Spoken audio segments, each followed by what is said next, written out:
तो अब तक इस चैनल पर हमने बहुत सारे ऐप बनाए हैं, लेकिन आज की इस वीडियो में हम बनाएंगे एक रियल टाइम चैटिंग ऐप जो कि एकदम व्हाट्सएप की तरह काम करेगा। और इस ऐप को हम कुछ ही मिनटों में एआई की हेल्प से बना सकते हैं। और अगर आप इस चैनल पर पहली बार आए हैं या फिर फायरबेस बैकएंड के साथ अपनी पहली ऐप बनाना चाहते हैं तो ये वीडियो आपके लिए गेम चेंजिंग साबित हो सकती है, क्योंकि ना कोई हार्ड सेटअप, ना कोई कंफ्यूजन, सिंपल सा एक प्रोसेस जिसमें आप सीखेंगे ऑथेंटिकेशन, रियल टाइम मैसेजिंग और फायरबेस इंटीग्रेशन, सब कुछ एक वीडियो में। So without wasting any time, let's start. तो अपनी ऐप बनाने के लिए कुछ हमें बेसिक सेटअप करने होंगे, जैसे कि हमें सबसे पहले अपने फ्लटर प्रोजेक्ट को क्रिएट करना होगा। हम अपने ऐप फ्लटर में बनाएंगे, तो इसके लिए न्यू फोल्डर क्रिएट कर लेंगे। फोल्डर क्रिएट करने के बाद हम ओपन कर लेंगे एंड्रॉयड स्टूडियो। आप चाहे तो VS कोड का भी यूज़ कर सकते हैं। इसके बाद हम एक न्यू फ्लटर का प्रोजेक्ट क्रिएट करेंगे, नेक्स्ट पर क्लिक करेंगे। इसके बाद हम यहाँ पर प्रोजेक्ट का नेम टाइप करेंगे या अपने ऐप का नेम टाइप करेंगे। सो मैंने यहाँ पर टाइप कर दिया है, हम एक चैटिंग ऐप बना रहे हैं, सो मैंने यहाँ पर YBT चैट टाइप कर दिया है। इसके बाद क्रिएट पर क्लिक करेंगे।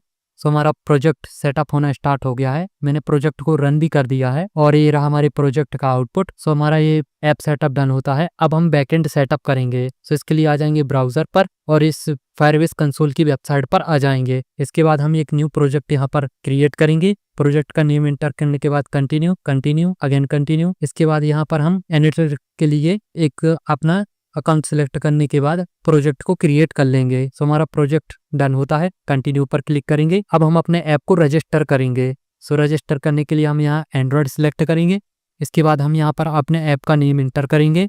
आप चाहे तो इसकी जगह पे कुछ और भी कर सकते हैं, जरूरी नहीं कि आप नेम इंटर करें। इसके बाद हम पैकेज नेम यहाँ पर इंटर करेंगे। सो प्रोजेक्ट पर ग्रेडल की फाइल पर आकर आप देख सकते हैं ये रहा हमारे पैकेज नेम। यहाँ से हम इसे कॉपी करेंगे। इसके बाद यहाँ पर हम पेस्ट करेंगे। इसके बाद हम यहाँ पर साइन इन सर्टिफिकेट की को एंटर करना है। सो इसे लेना बहुत ही सिंपल है।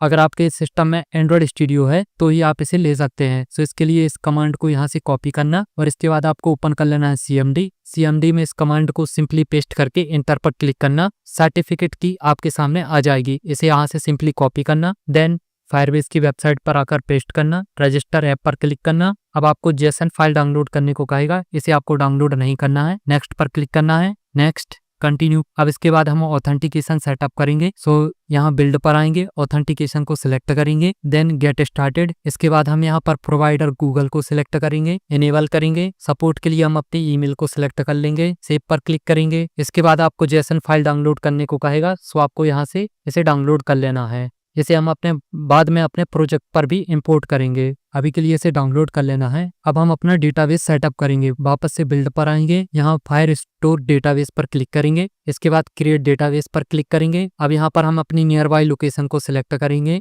जिससे कि हमें डेटाबेस की स्पीड अच्छी देखने के लिए मिले। प्रोडक्शन मोड को सिलेक्ट करके क्रिएट कर देंगे। इसके बाद अब हमें कलेक्शंस क्रिएट करने हैं।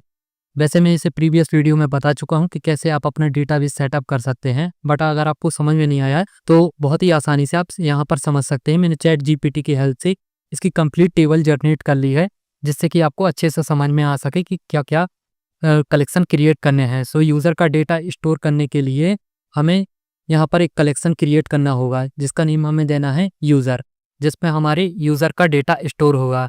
सो हमें यहाँ पर कलेक्शन ID यूज़र टाइप कर देंगे, नेक्स्ट पर क्लिक करेंगे। इसके बाद हम यहाँ पर डॉक्यूमेंट ID को ऑटो कर देंगे। अब यहाँ पर हम जो डेटा टाइप करेंगे वो यूज़र का डेटा स्टोर होगा। सो आप टेबल पर यहाँ पर देख सकते हैं, फील्ड में हमें यहाँ UID टाइप करना है फील्ड में, जिसमें यूज़र की यूज़र ID सेव होगी। सो यहाँ पर हम कैपिटल पर टाइप कर देंगे UID। स्ट्रिंग में हम टाइप में हम स्ट्रिंग सेलेक्ट करेंगे, जैसा कि आप यहाँ टेबल पर भी देख सकते हैं। सो हम यहाँ पर स्ट्रिंग ही रहने देंगे। इसके बाद यहाँ पर हम देखेंगे UID। सो ये एक एग्जाम्पल है, आप चाहे अपने अकॉर्डिंग कुछ भी UID रख सकते हैं। सो मैंने यहाँ पर जो एग्जाम्पल ये ChatGPT ने दी है वही मैंने एंटर कर दिया। आप चाहे तो अपने अकॉर्डिंग कर सकते हैं। इसके बाद यूज़र का नेम स्टोर करने के लिए हम यहाँ पर टाइप करेंगे नेम, और टाइप में हम स्ट्रिंग ही रहने देंगे, जैसा कि आप यहाँ साइड पर भी टेबल पर देख सकते हैं। इसके बाद यहाँ पर हम स्ट्रिंग में किसी भी यूज़र का नेम इंटर कर देंगे, चाहे तो आप अपना नेम भी टाइप कर सकते हैं। इसके बाद अगेन से यूज़र की डेट ऑफ बर्थ सेव करने के लिए यहाँ पर हम फील्ड पर टाइप कर देंगे शॉर्ट में। इसके बाद टाइप में हम स्ट्रिंग, और इसके बाद यहाँ पर हमें कोई भी random date of birth type कर देनी है, जैसे कि आपने वहाँ टेबल पर देखा। सो मैं यहाँ पर अपनी डेट ऑफ बर्थ इंटर कर देता हूँ। आप चाहे तो किसी की भी कर सकते हैं, ज़रूरी नहीं। और इसके बाद यूज़र का ईमेल स्टोर करने के लिए यहाँ पर हम फील्ड पर ईमेल टाइप करेंगे, और टाइप में स्ट्रिंग ही रहने देंगे। इसके बाद स्ट्रिंग में यहाँ पर टाइप करेंगे अपना ईमेल, या आप चाहे कोई और ईमेल भी टाइप कर सकते हैं। इतना हमारा कंप्लीट होता है। इसके बाद हमें सेकंड कलेक्शन को क्रिएट कर लेना है। जैसे कि हमने यूज़र कलेक्शन को क्रिएट किया है, वैसे ही हमें सेकंड कलेक्शन को क्रिएट कर लेना है, जिसमें यूज़र के मैसेज स्टोर होंगे। सो यूज़र का क्या मैसेज रहेगा, इसको स्टोर करने के लिए हम यहाँ फील्ड पर टाइप करेंगे टेक्स्ट, और इसके बाद यहाँ पर हम टाइप स्ट्रिंग ही सेलेक्ट रहने देंगे, जैसे कि आप साइड पर आप टेबल पर देख सकते हैं। और यूज़र का क्या मैसेज रहेगा वो यहाँ पर टाइप कर देते हैं। अब ऐसे ही हमें पूरा डेटाबेस क्रिएट कर लेना है। यहाँ पर सिंपली जो कुछ टेबल पे दिख रहा है आपको, वो यहाँ पर सिंपली डेटाबेस पर कॉपी पेस्ट करते जाना है। सो हमारा कलेक्शन बहुत ही आसानी से क्रिएट हो जाएगा।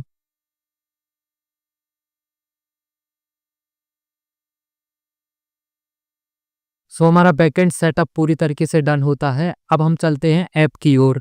अब हम अपने ऐप को क्रिएट करेंगे। सो हमने जो जेसन फाइल डाउनलोड की थी, उसे सिंपली हमें एंड्रॉयड के ऐप फोल्डर पर इंपोर्ट कर लेना है, जैसे कि मैंने यहाँ पर कर ली है जेसन फाइल को। इसके बाद आपको ओपन कर लेना है AI कोड एडिटर, और इसके बाद हमें प्रोजेक्ट फाइल को इस AI कोड एडिटर पर इंपोर्ट कर लेना है। अब इसे हम फुल स्क्रीन कर लेंगे। इसके बाद main.dart को ओपन कर लेंगे, और साथ ही इस AI कोड एडिटर की AI को ओपन कर लेंगे। यहाँ पर हम कंपोजर पर आएंगे, और इसके बाद हम अपनी जेसन फाइल को टैग कर देंगे। अब ऐसे ही हमें अपनी main.dart को भी टैग कर देना है। इसके बाद हमें इस ऐप को बनाने के लिए एक डिटेल प्रॉम्प्ट चाहिए होगा, जिसमें हमारी ऐप की वर्किंग होगी। सो इसे मैंने ऑलरेडी रेडी करके रखा हुआ है। सो यहाँ से इसे सिंपली कॉपी कर लेना है। अगर आपको डिटेल प्रॉम्प्ट बनाना नहीं आता तो मैंने इस पर डेडिकेटेड वीडियो बनाई हुई है। सो इसे सिंपली यहाँ पर पेस्ट कर देना। इसके बाद हम यहाँ पर AI मॉडल को सिलेक्ट करेंगे। इसके बाद सबमिट पर क्लिक करेंगे। सो हमारा 50% काम कंप्लीट होता है। अब 50% काम AI कर देगा, जिसमें अभी तक हमने बैकएंड का काम किया था। अब फ्रंट एंड का पूरा काम हमारा AI कर देगा। साथ पे हमारा बैकएंड भी कनेक्ट हो जाएगा फ्रंट एंड के साथ। सो अब हमें थोड़ा वेट करना है। हमारा UI बनना स्टार्ट हो गया है, तो मैं इसे फास्ट फॉरवर्ड करके दिखा देता हूँ।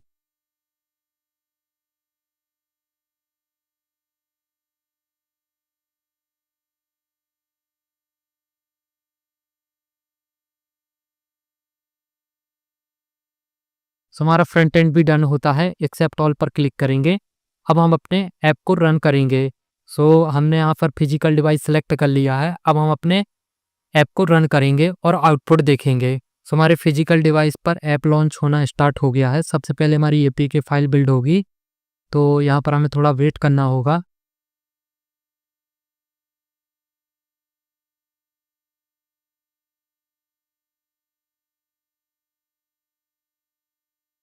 सो हमारी APK फाइल सक्सेसफुली बिल्ड हो गई है, और अब हमारे डिवाइस पर इंस्टॉल होकर लॉन्च भी हो जाएगी। सो यहाँ पर हमारे डिवाइस पर इंस्टॉल होकर लॉन्च भी हो गई है ऐप। सो हमें यहाँ पर सबसे पहले गूगल अकाउंट के थ्रू ऑथेंटिकेशन करना होगा। सो यहाँ पर हम क्लिक करेंगे, और इसके बाद हम अपने गूगल अकाउंट को सिलेक्ट करेंगे। और मैंने यहाँ पर जैसी ऑथेंटिकेशन किया है, यहाँ आप ऑथेंटिकेशन में हमारा ईमेल भी दे सकते हैं, जिससे गूगल अकाउंट से किया है। सो यहाँ पर सक्सेसफुली स्टोर हो गया है। अब यहाँ हम डेटाबेस पर यूज़र्स पर आएंगे। अब यहाँ पर हम जैसे ही इस ऐप पर यूज़र का नेम एंटर करेंगे, वो यहाँ पर डेटाबेस पर स्टोर हो जाएगा। सो हम यहाँ पर अपना नेम टाइप कर देंगे। मैंने यहाँ पर अपना नेम टाइप कर दे रहा हूँ एग्जाम्पल के लिए। मैंने यहाँ पर नेम टाइप कर दिया है। इसके बाद डेट ऑफ बर्थ सेलेक्ट करेंगे, और सेव प्रोफाइल पर क्लिक करेंगे। सो यहाँ पर आप देख सकते हैं डेटाबेस पर एक न्यू डेटा रिसीव हुआ है। सो आप देख सकते हैं जो डेटा हमने अपने ऐप पर फिल किया था, वो यहाँ पर सक्सेसफुली रिसीव हो गया है। मतलब हमारा ऐप रियल टाइम है। और यहाँ पर हमने मैसेज हिट सेंड किया, तो आप यहाँ पर देख सकते हैं मैसेज कलेक्शन में भी मैसेज रिसीव हो गया है, और किसी यूज़र ने किया है, कितने टाइम पर किया है, किसी यूज़र के ईमेल से हुआ है। सो अब हमारा ऐप फुल्ली वर्किंग है, बट हमारे ऐप का यूज़र इंटरफेस बहुत ही बेसिक है। और एक सबसे बड़ी प्रॉब्लम हो गई जो है कि हमारा ऐप सिंगल कोड में बन गया है, जिससे कि अगर हम इसका यूआई एनहेंस करने की कोशिश करेंगे तो बहुत ही कम चांसेस हैं कि हो। सो इसे हमें मल्टीपल फाइल्स में बनाना होगा, मतलब कि अलग अलग स्क्रीन के लिए अलग अलग फाइल्स बनानी होंगी। सो इसके लिए हम वापस से अपनी मैन डॉट डाट को और बैकएंड फाइल को टैग करेंगे। इसके बाद ये प्रॉम्प्ट एंटर कर देंगे जिसमें अलग अलग स्क्रीन के लिए अलग अलग फाइल क्रिएट हो जाएंगी, लाइक वेलकम स्क्रीन के लिए, ऑथेंटिकेशन स्क्रीन के लिए, होम स्क्रीन के लिए। अब जैसे ही प्रॉम्प्ट को एंटर करेंगे सो अगेन से कोड जनरेटिंग की प्रोसेस स्टार्ट हो जाएगी। सो इसे मैं आपको फास्ट फॉरवर्ड करके दिखा देता हूँ।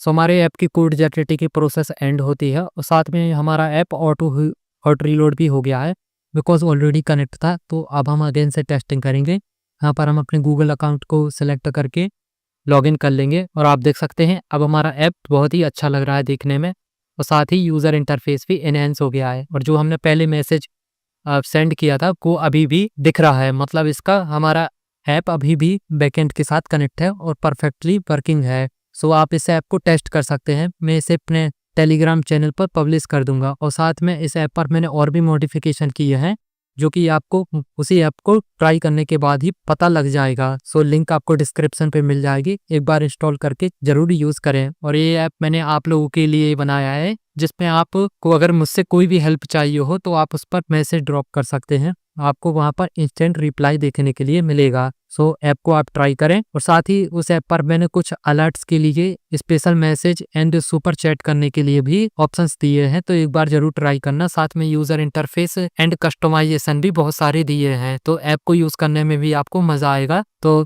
एक बार जरूर ट्राई करें, लिंक आपको डिस्क्रिप्शन पे मिल जाएगी।